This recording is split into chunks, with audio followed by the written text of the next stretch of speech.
commentaire par rapport à ce qui a été dit, notamment sur la liberté éditoriale. Effectivement, depuis le temps qu'on a lancé ces clauses et, je dirais, nos contrats avec les médias, il n'y a jamais eu le moindre incident. À la limite, on pourrait presque le regretter, n'est-ce pas, en disant que ce serait facile si la commission dictait quoi que ce soit à un journaliste. Là, on serait sûr que la presse en parlerait. Mais ce n'est pas à moi de le dire, bien entendu, c'est à vous, notamment à nos camarades de RANET+, qui sont là, de voir comment les choses se passent concrètement, puisqu'on se rencontre bien entendu souvent pour parler de la qualité du reporting et pour simplement échanger des points de vue sur les dossiers qui sont traités, à titre purement informationnel. Donc une fois de plus, ce n'est pas du tout dans le contrat de considérer tel ou tel sujet.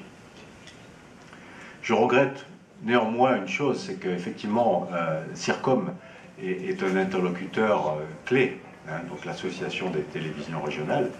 Je regrette simplement de ne pas avoir eu l'occasion de développer plus de partenariats avec vous, pour des raisons à la fois budgétaires et techniques. Et je me souviens qu'il y a quelques années, un des points essentiels de l'association était d'être aidé pour simplement la traduction ou le sous-titrage des programmes, pour qu'ils puissent faire l'objet d'échanges.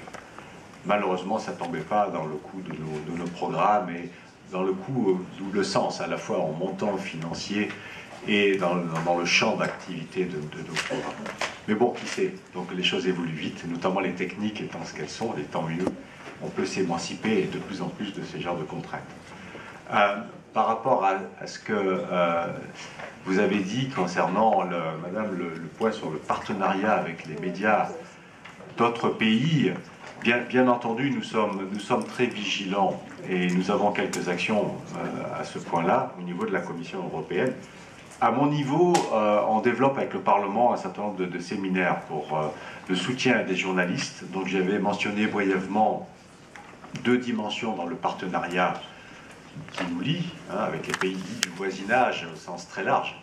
C'est le premier partenariat avec les pays de l'Est, y inclut la Russie.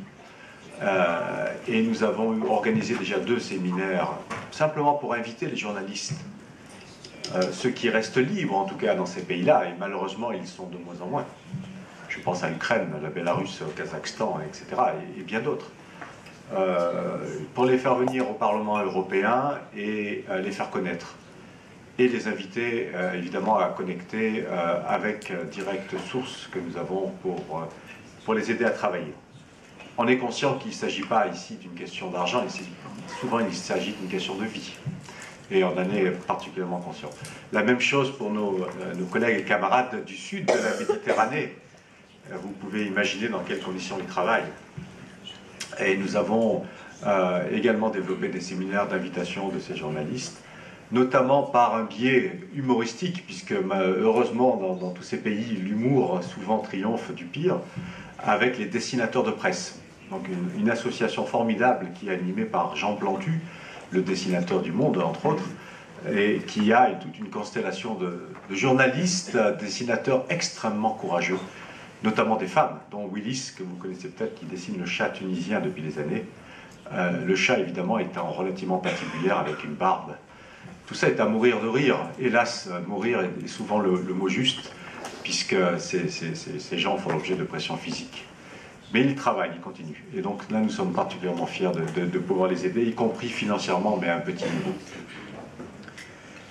En termes de cofinancement, tu as tout à fait raison, Christophe. Je crois que le cofinancement est la bonne approche en termes de subvention, plutôt que le contrat de service où nous payons 100% quelque chose. C'est une évolution vers laquelle on va, mais avec des fortes contraintes. Hein, et tu dois le savoir aussi, malheureusement, c'est compliqué de répondre à un appel à proposition, pas sur le volet proposition, mais sur le volet procédure. On parle, je ne vais pas vous embêter avec ça évidemment, de coûts éligibles, il faut les justifier un par un, il y a des contrôles. Et malheureusement, pour avoir travaillé longtemps dans le domaine de la culture et de l'éducation, il y a beaucoup d'ONG, d'organisations non gouvernementales, qui ne sont pas outillées tout simplement, qui n'ont pas une comptabilité analytique. Et je crains que la presse et les journalistes soient dans la même situation. Donc ça serait, dans certains cas, c'est un très mauvais cadeau, voire empoisonné, puisque dans certains cas, les coûts ne sont pas tous éligibles, et dans le pire des cas, l'organisation doit rembourser une partie des fonds touchés. Donc, Là aussi, l'expérience doit primer par rapport aux idées. C'est définitivement un bon concept, mais la mise en œuvre, notamment dans un milieu où il n'y a pas des intérêts financiers très organisés, avec des structures comptables fortes, ça peut être vraiment à double tranchant. Thank you. We have few minutes for a couple of very quick question and answers.